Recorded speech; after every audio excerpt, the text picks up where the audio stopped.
지적재산법 10주차 세 번째 수업 시작하겠습니다. 이번 시간에 보실 부분은 저작권의 침해와 구제, 침해의 판단 기준, 저작재산권의 제한, 그리고 기타로서 출판권, 저작 인저권, 데이터베이스, 디지털 네트워크의 발전과 주요 이슈에 대해 살펴보도록 하겠습니다. 먼저 저작권의 침해와 구제와 관련하여 저작권법 제123조에 보시면요. 침해, 정지 등을 청구할 수 있습니다. 저작권 그 밖에 이 법에 따라 보호되는 권리를 가진 자는 그 권리를 침해하는 자에 대해 침해 정지를 청구할 수 있으며 권리를 침해할 우려가 있는 자에 대해 침해 예방 또는 손해배상의 담보를 청구할 수 있다 라고 규정하고 있습니다.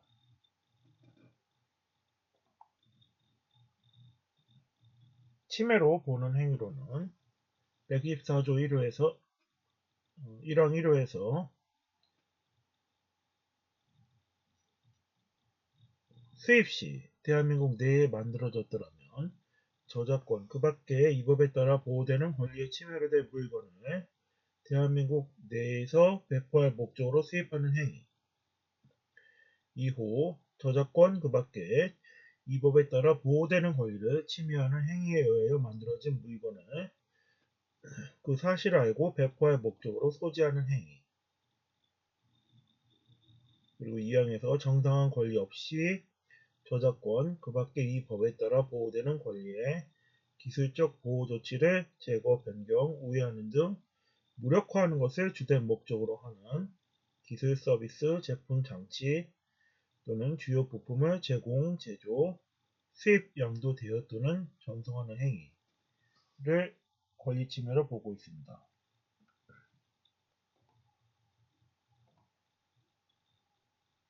역사적 사실이나 신화와 관련해서 저작권이 문제되는 경우 예를 들어서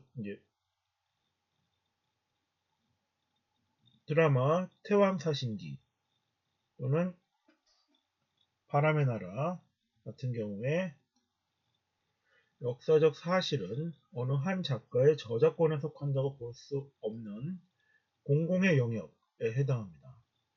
퍼블릭 도메인에 해당하므로 피고가 원고와 동일한 역사적 배경 및 사실을 자신의 저작물에 사용하였다 하더라도 이러한 사용을 두고 저작권 침해라고 볼 수는 없습니다.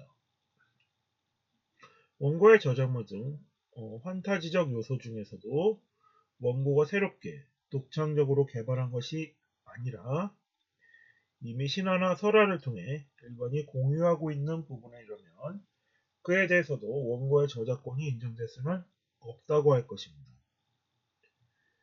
이런 점에서 볼 때 원고와 피고의 두 저작물의 공이 고구려를 시대적 배경으로 하고 있다거나 두 저작물의 동일한 사신, 개념을 사용한 캐릭터가 등장한다 하더라도 그것만으로 이 사건 시놉시스에 의해 원고의 저작권이 침해되었다고 볼 수 없다고 판시하였습니다.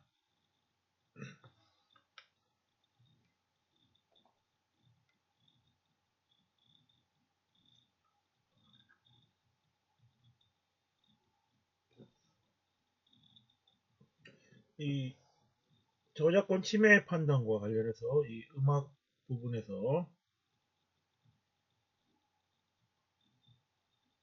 2차적 저작물에 대한 문제가 있습니다. 여자야 라는 노래와 사랑은 아무나 하나 라는 노래에 대해서 가요에 대해서 이 사건 가요와 대상 가요 사이에 실질적 유사성이 있는지 여부를 판단함에 있어 기초가 된 구전 가요에서 따온 부분을 제외하고 새롭게 부과한 창작적 표현 형식에 해당하는 것만을 대비해 볼 때 이 사건 가요는 구전 여자야에서 따온 전반부와 속칭 영자송에서 따온 중반부 및 구전 여자야에서 따온 후반부로 구성되어 있습니다. 대상가요는 속칭 영자송에서 따온 전반부와 구전 여자에서 따온 후반부로 구성되어 있어 편집이 반드시 동일하다 할 수 없으며 리듬과 가락, 화성에 다수의 변형을 가한 것에 불과하여 이 사건 가요와 유사한 디스코풍의 템포를 적용하였다는 사정만으로 가요와 대상 가요 사이에 실질적 유사성이 있다고 하기 어렵다고 판시하였습니다. 온라인 게임과 저작권 문제와 관련하여 표절 시비에 휘말렸던 국내 게임 업체 네오플레이 야구 게임 신야구와 소송을 제기했다 패소한 일본 코나미사의 실황 파워풀 프로야구 게임 화면이 있습니다. 두 게임은 온라인 게임과 관련된 저작권 문제로서 캐릭터를 비교해보면 둘 다 귀여운 어린아이와 같은 모습을 하고 있는 점, 큰 머리와 작은 몸체로 이루어져 있고 머리 부분의 형태가 타원형에 가깝습니다. 몸통 부분도 비슷하게 이루어져 있고 각 캐릭터의 야구 게임 중 역할에 필요한 장비의 모양, 타격과 투구 등 정지 동작이 유사한 사실을 인정할 수 있습니다. 그러나 이 캐릭터의 유사점은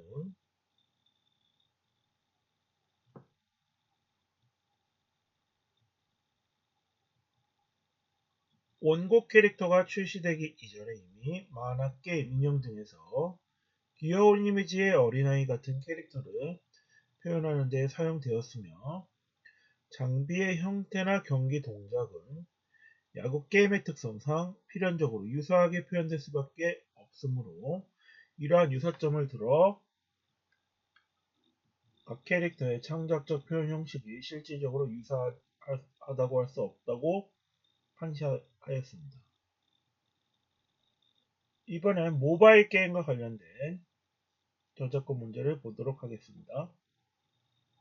그동안 모바일 게임 등은 저작물로 인정되지 않아서 게임 하나가 인기를 끌면 비슷한 게임들이 줄지어 출시되곤 했는데요. 대법원에서 처음으로 모바일 게임 규칙과 시나리오 등도 창작된 저작물로 인정하는 판결을 내놔 게임업계에 적잖은 파장이 예상됩니다. 박기환 기자입니다. 같은 캐릭터가 세 줄이 되면 펑 터지며 점수가 올라가고 단계가 올라가면 새로운 이야기도 펼쳐집니다. 지난 2015년 출시된 이 모바일 퍼즐 게임이 인기를 끌면서 비슷한 게임이 쏟아져 나오자 제작사는 저작권을 침해당했다며 손해배상 소송을 제기했습니다. 게임 규칙뿐만 아니라 농장을 주제로 한 이야기 흐름, 아이템 활용과 난이도별 단계까지 주요 내용을 대부분 베꼈다는 겁니다. 1심과 2심은 게임 규칙이나 시나리오가 단순한 아이디어일 뿐이라며 게임을 저작권법이 인정하는 창작물로 볼 수 없다고 판시했습니다. 하지만 대법원은 다른 게임물과 확연히 구별되는 창작적 개성을 갖고 있다면 제작물로서 보호 대상이 될 수 있다며 하급심 판단을 뒤집었습니다. 법원이 모바일 게임을 개별적인 기술의 단순한 집합체가 아니라 저작권을 가진 창작물로 인정한 건 이번이 처음입니다. 이건 저작권으로 보호할 수 없는 부분이다 라는 식으로 많이 판시를 해왔어요. 이제는 게임을 제작하는 사람의 의도, 또 사용자가 느끼는 게임에 대한 인상을 비롯해서 유기적으로 전체적으로 그 부분에 대해서 판단을 했다는 점에서 과거의 판결과는 다른 판결이라고 볼 수 있습니다. 게임업계의 반응은 엇갈리고 있습니다. 명확한 기준이 생기면 혼란을 막을 수 있다며 반기는 시각도 있지만 이미 비슷한 게임들이 하나의 게임 장르를 형성한 상황에서 줄소송이 이어질까 우려하는 목소리도 나오고 있습니다. 특히 게임업계가 관행적으로 공유해온 게임 규칙 등을 두고 베끼기와 창작의 경계선이 어디인지에 대한 논란도 더욱 뜨거워질 것으로 보입니다. YTN 박기환입니다. 네, 모바일 게임의 저작권 침해에 대해 살펴보았습니다. 손해배상의 청구와 관련하여 지적재산권, 그 밖에 이 법에 따라 보호되는 저작 인격권 및 실현자의 인격권을 제외한 권리를 가진 자가 고의 과실로 권리를 침해한 자에 대해 침해행위에 의해 받은 손해배상을 청구하는 경우 침해자가 침해행위를 통해 이익을 얻을 때 그 이익의 액을 손해액으로 추정한다 라고 규정하고 있습니다.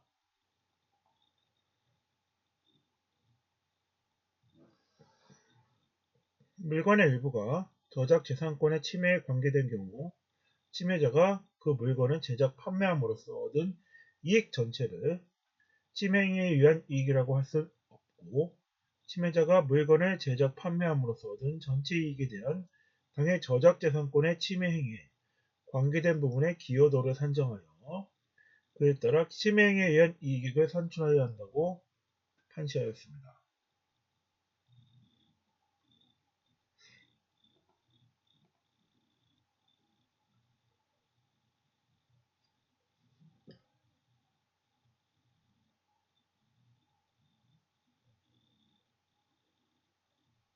서울 서부지법 판례로서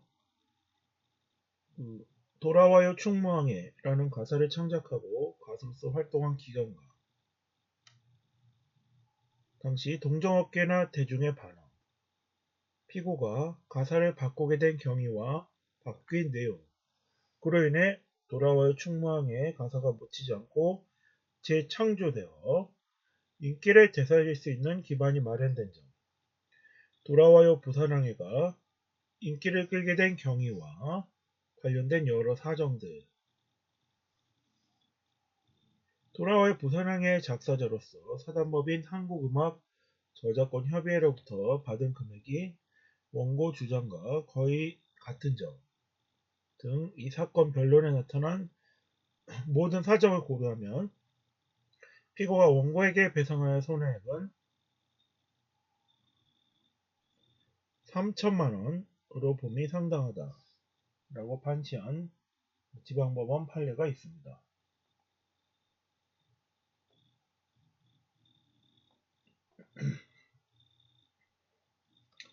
출판권과 관련하여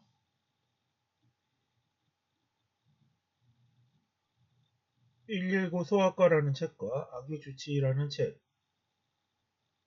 책의 간에 출판권 문제가 있었습니다. 설정 출판권이라 함은 저작물을 인쇄, 그 밖의 이와 유사한 방법으로 문서 도화로 발행하는 배타적인 복제 배포권으로서 저작권자라 할지라도 제3자에게 출판권을 설정해 줄 수는 없는 준물권적 배타성을 가지는 권리라고 할 수 한다고 판시하였습니다. 출판권을 설정받은 자는 설정 행위에서 정하는 바에 따라 출판권의 목적인 저작물을 원작 그대로 출판한 권리를 가지고 있습니다. 피고들이 원고의 119 소아과의 내용 중 일부만을 복제하여 아기주치의를 출판함으로써 119 소아과를 원작 그대로 출판하지는 아니했다 할지라도 피고들이 119 소아과를 복제한 이상 원고의 출판권을 침해하였다고 판시하였습니다.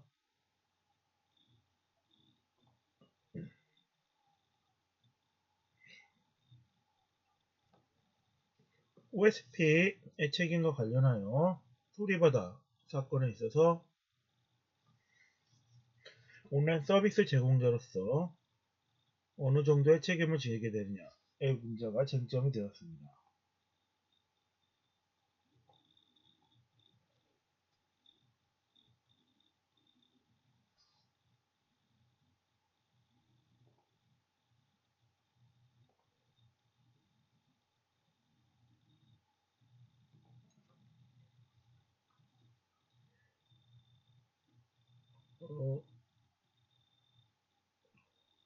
이용자들의 저작 인정권을 침해하는가, 이용자의 불법 행위에 대해 공동 불법 행위 책임을 질 것인가, 방조 책임을 질 것인가.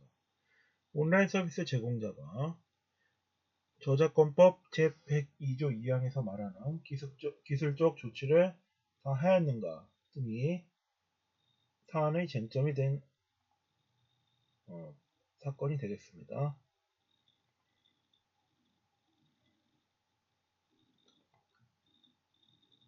프로그램 저작권과 특허권을 비교해보면 소프트웨어 지적재산권과 관련하여 프로그램 저작권은 창작과 동시에 발생하게 됩니다.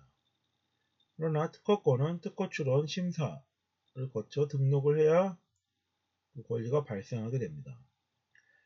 특허 프로그램 저작권의 내용은 공표권과 성명 표시권, 복제권, 계좌권, 배포권, 전송권이 있습니다. 특허권의 내용으로는 독점 배타적 실시권이 있습니다.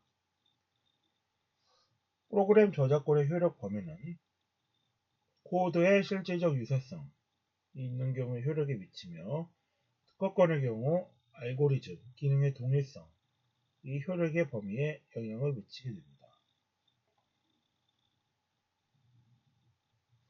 저작권법 위반 고소 사례는 연도별로 계속 증가하고 있으며 앞으로도 계속 문제가 확대될 것으로 예상됩니다. 이와 관련된 영상 자료를 보시겠습니다.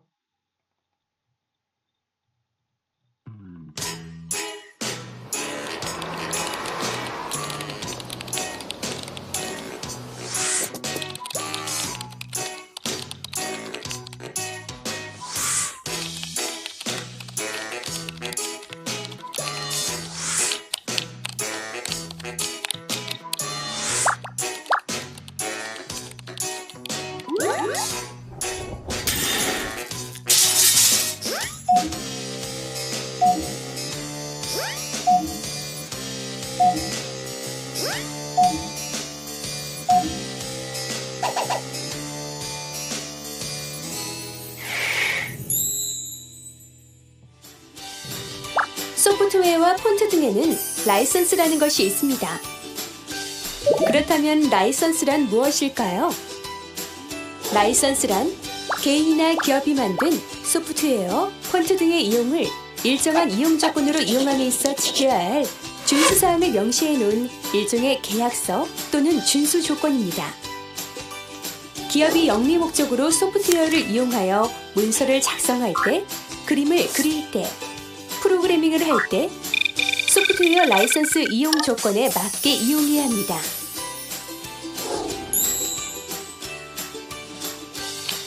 소프트웨어를 무심코 사용하다 보면 다음과 같이 소프트웨어 저작권을 침해할 수도 있다는 사실 알고 계셨나요?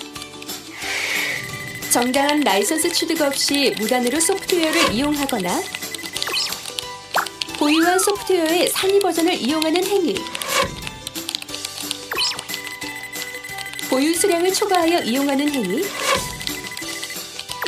PC를 구매할 때 함께 제공된 소프트웨어를 다른 PC에서 이용할 경우 등은 소프트웨어 저작권 침해의 대표적인 사례입니다.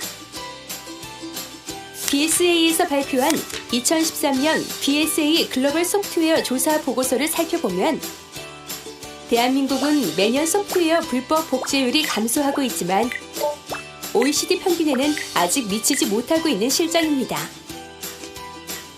미국은 제품 생산 과정에서 불법 복제 소프트웨어 등 자국의 지식재산권을 침해하는 기술을 사용한 외국 기업에 대해 수입을 금지하거나 민영사상의 책임을 묻기도 합니다. 이렇게 소프트웨어 저작권 침해로 인해 국가와 기업의 경제적 손실이 증가하고 있는 현실인데요. 그렇다면 어떻게 해야 소프트웨어 저작권 침해를 예방하고 소프트웨어 라이선스 이용 조건을 준수할 수 있을까요?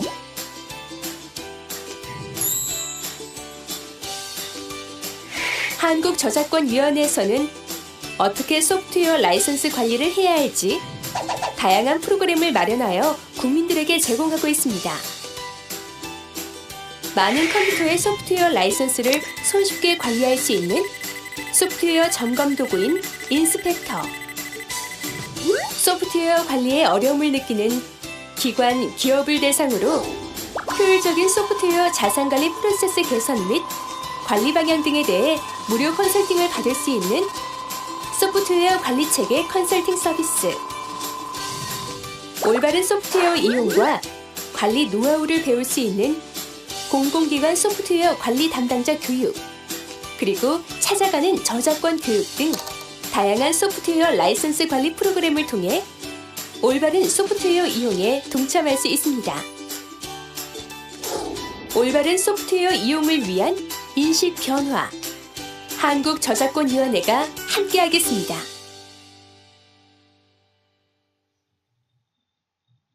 네, 이상으로 저작권과 관련한 침해와 구제, 그리고 출판권, 저작 인저권, 그리고 소프트웨어 저작권에 대해 살펴보았습니다. 이상으로 지적재산법 10주차 세 번째 수업을 마치겠습니다.